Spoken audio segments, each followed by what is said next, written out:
Hello everyone and welcome back to the channel. My name is Julie. If you are a continued supporter, thank you very much. If you're new here, welcome. I will be planning an adventure for you today. You will have to stay tuned to see what it is. Hi everyone, welcome back to the channel. My name is Julie. Thank you for joining me today. I'm going to be crocheting the Tina the Turtle from my new book that was gifted to me from Amy.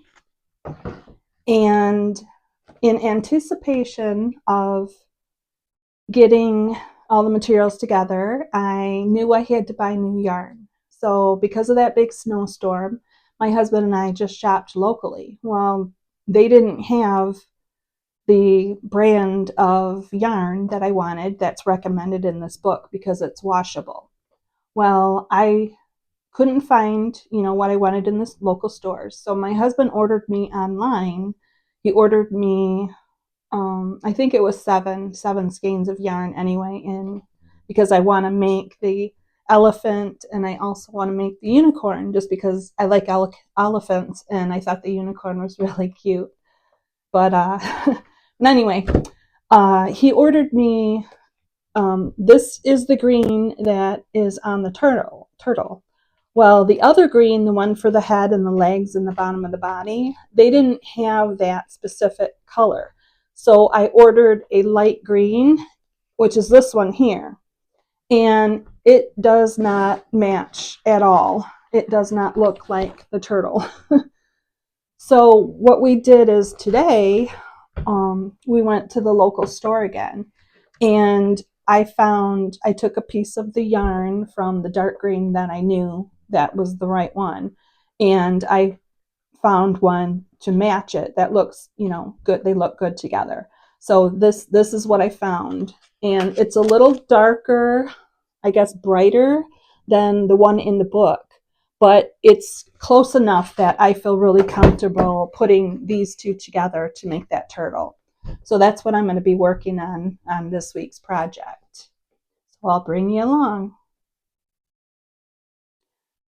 All right, so I figured I'd show you what I have gathered. I have my instructions. I have my 2 skeins of yarn. I have my batting to go on the inside. I also have over here, I have my scissors. I have a counter. That's what the blue and white thing is right here. It's a counter to keep track of what row I'm on. I have my size H crochet hook, my yarn needle. I have a marker to keep me in place. That I'm going to put on the beginning of each row. So that way when I come to the end of the row, I make sure that I'm in my place where I'm supposed to be. Because sometimes I find that somehow I get one short or one too many. And I don't know how I do it. So I just end up ripping out the whole row and doing it again. And usually it works out. And then I have a package of eyes. These are 12 millimeter eyes. So I got the eyes and then the little washers that lock them into place. They're called safety eyes. So, and this is the list of everything that you need. And I just have a couple extras like the marker and the row marker and the stitch marker are extras that I'm keeping in place that I'll use for this. I found that when I'm doing the smaller animals, I need those things anyway. So I just brought them out.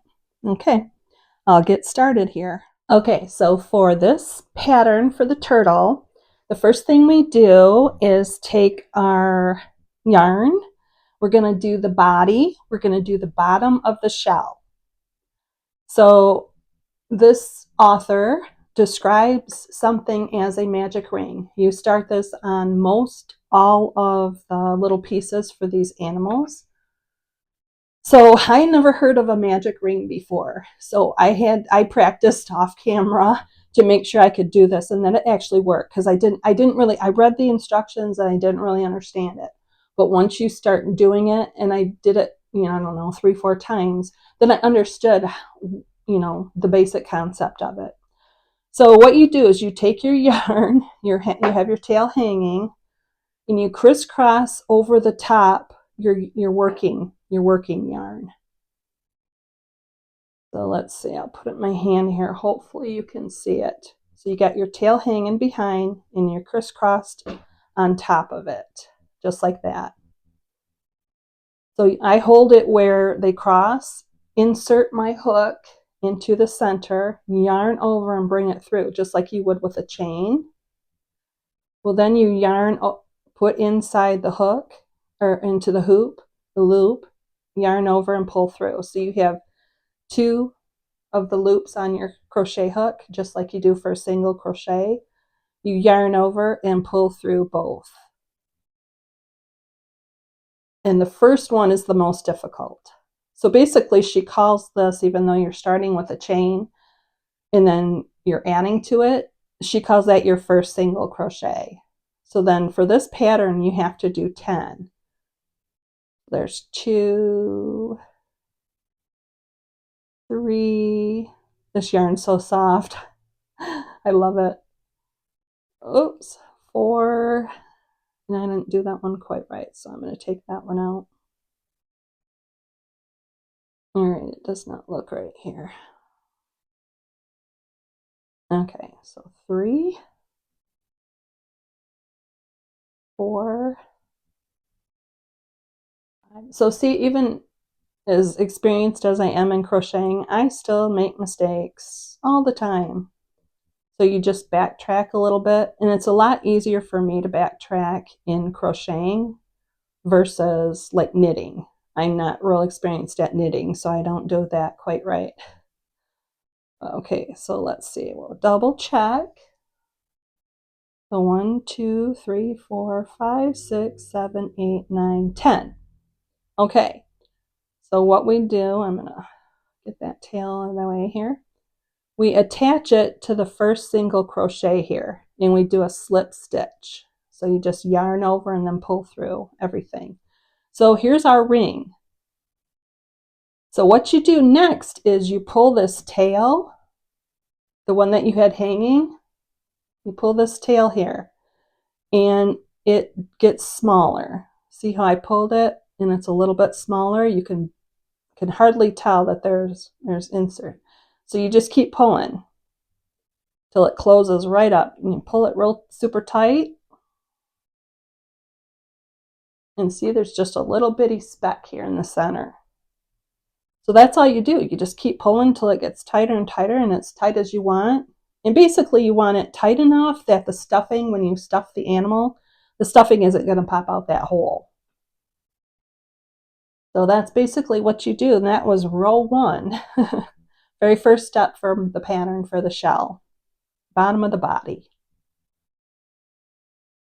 Okay, so now that I have my ring made, the next thing I'm going to do is I'm going to put my stitch marker. I'm going to put it in this loop to mark that this is the beginning. Okay, now our pattern, it says that we have to do a chain 1. So there's my chain 1. So now we're on row 2. So I moved my row marker up to row 2. So row 2, what we have to do is we have to do 2 single crochets in each stitch around, and then we join it and we chain 1. So basically we're doubling our ring in size. So we're going to have 20 stitches. So I will start crocheting. I won't show you the whole thing, but I'll show you when I get to the end of the row what it looks like. Okay, I wanted to show you, I just got done with the 20 single crochets. So I'm at my stitch marker. So I jump over that stitch and I attach it, which she just says join. So you join it to the first single crochet. So you grab the top 2 loops, yarn over, pull through, and we're doing a slip stitch, so we just pull right through the hook, loop on the hook. So then I take my stitch marker out of here,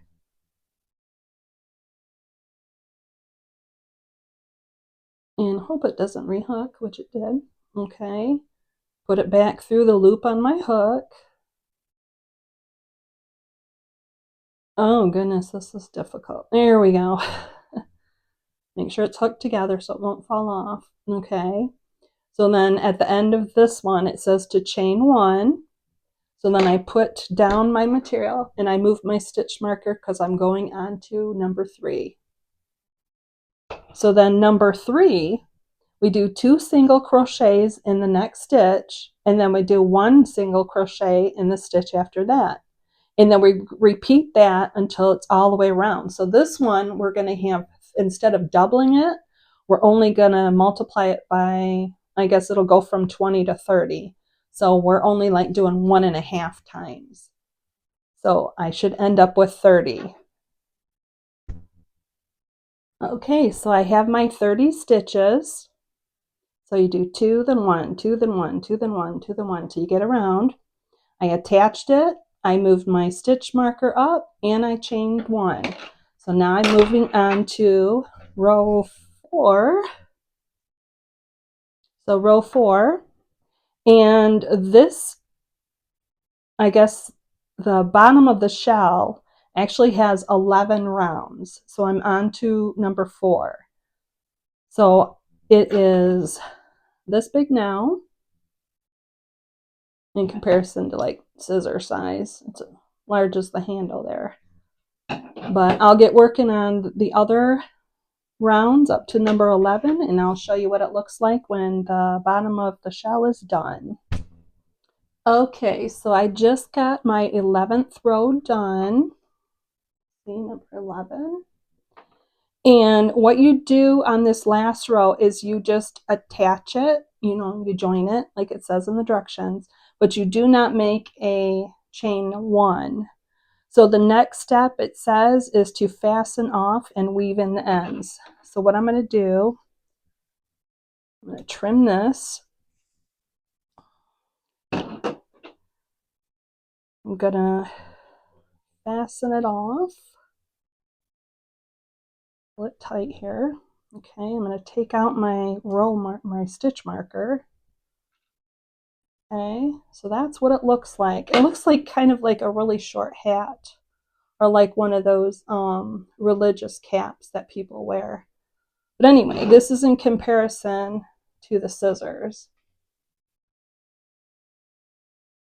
And you can kind of, and it's that tall. It's almost as tall as the handle. But anyway, I just have to weave in the ends. So I always weave it in that top row there, if I can, just back and forth from the front to the back and weave it.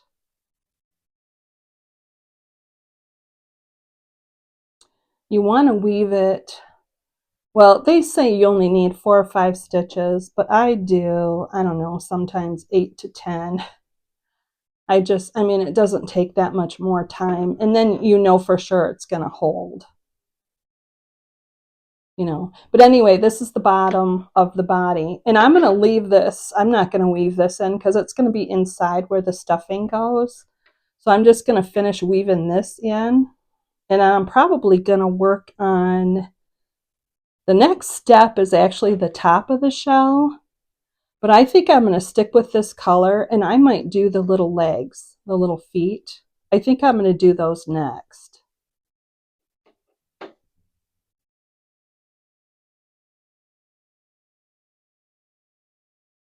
Okay, but there's that. It looks like a bowl right now, but the top of the shell will come on and sit there, and then the little feet will attach, and the head up here somewhere. But that's it so far. All right, so I just got one of the legs finished. So I have 3 more of these to do. And then I decided after I do the other 3 legs, so I have 4 total, I'm going to do the tail. I believe the tail is in this same color too. So I'll work on that. And then I'll probably end the video after that and save the head and the top of the shell for next video. Okay, so I'll get working on the other 3 legs. So as you can see, I have the 4 legs done, and I'm going to get working on the tail. Okay, so here is the tail.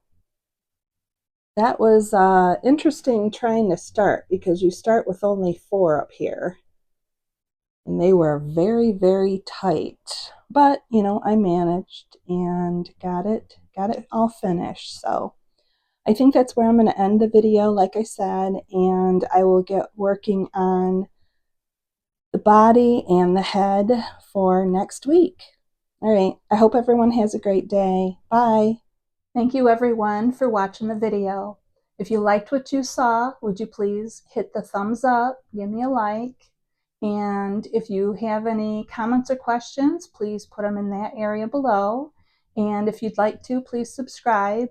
I know I'm not a very large channel yet, but I do plan on putting out a video every week or every other week. So thank you for your continued support. Hope everyone has a great day. Bye.